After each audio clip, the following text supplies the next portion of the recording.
Justamente por ser absolutamente comum, a sinusite na criança pequena deve ser quase desprezada, como uma doença à parte. Se os pais não têm entendimento disso, tanto eles quanto seus filhos pagarão um preço muito alto. Entenda o porquê.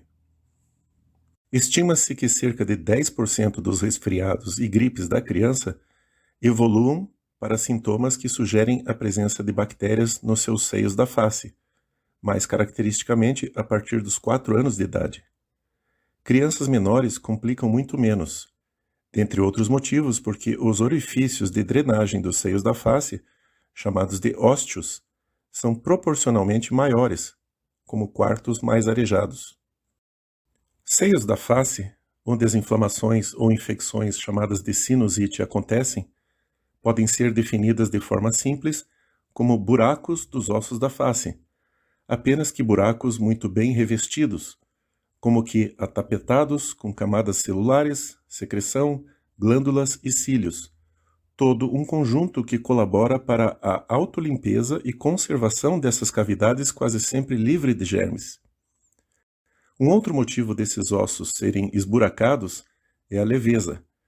Se fossem ossos sólidos, teríamos dificuldade em manter nossa cabeça ereta, pelo peso dos ossos. Seios da face não estão prontos ao nascimento.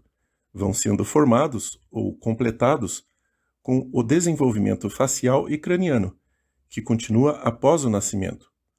Por isso é tão importante evitar estragos, como os feitos pelo uso prolongado de chupetas, por exemplo, bem como com os estragos dos dentes que formarão parte da base interna dos seios maxilares, principais envolvidos nas sinusites.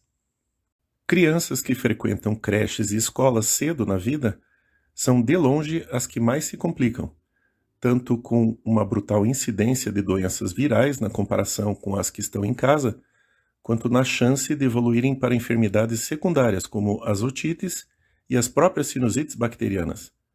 Mas, de novo, com muito menor frequência do que o habitualmente diagnosticado. Creches são um mal muitas vezes necessário fazer o quê?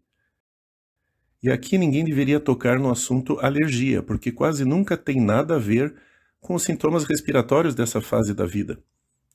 Defeitos anatômicos, como desvios de septo, embora um tanto incomuns, também podem contribuir para o aparecimento das sinusites. Também já não deveríamos estar falando de fumaça de cigarro em pleno século XXI, mas é um fator a ser levado em conta no efeito dito passivo. Tosse, obstrução nasal, coriza, rinorreia, febre e dores de cabeça ou nos próprios ossos faciais são todos sintomas comuns tanto aos resfriados e gripes não complicados quanto àqueles complicados pelas sinusites. Ou seja, é muito difícil de se afirmar pelos dados clínicos há, propriamente, uma sinusite ou não há. Exames radiológicos quase nunca diferenciam o que é uma coisa e o que é outra. Cuidado, está aí uma grande cilada. Anormalidades radiológicas em quem está bem chegam a quase metade das pessoas submetidas a uma tomografia dessa região, mesmo na idade adulta.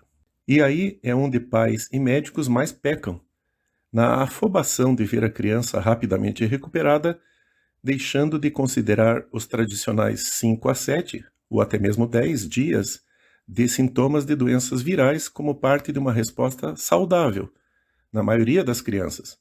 Ou no considerar sintomas que até certo ponto são suportáveis mesmo por crianças pequenas, como algo que exija tratamentos mais intensos ou mais agressivos.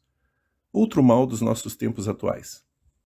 E se você parar para pensar, quase todos aparentemente se beneficiam da agressividade dos diagnósticos e tratamentos. Médicos atendem mais e prescrevem mais. Pais se tranquilizam ao saber que aquilo que viam era mesmo mais sério, tá vendo? Farmácias sorriem de orelhas a orelhas, até porque junto vão remedinhos para supostamente aumentar a imunidade, e haja lucro. Só quem não se beneficia, você sabe quem é.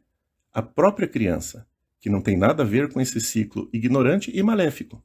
Os 3 pontos que chamam a atenção para a complicação de uma provável real sinusite, a que talvez mereça ser tratada como tal, costumam ser Duração muito prolongada dos sintomas, não esquecendo que crianças pequenas em creche emendam sintomas de várias viroses próximas umas das outras, a severidade dos sintomas, como vários dias de febre persistente ou prostração importante, e a piora evidente dos sintomas quando estes já deveriam estar melhorando.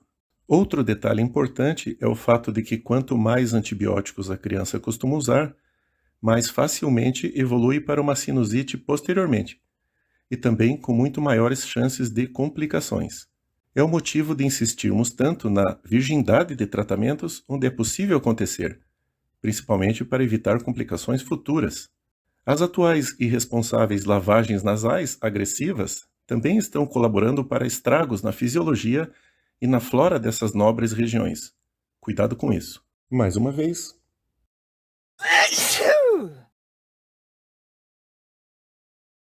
Obrigado.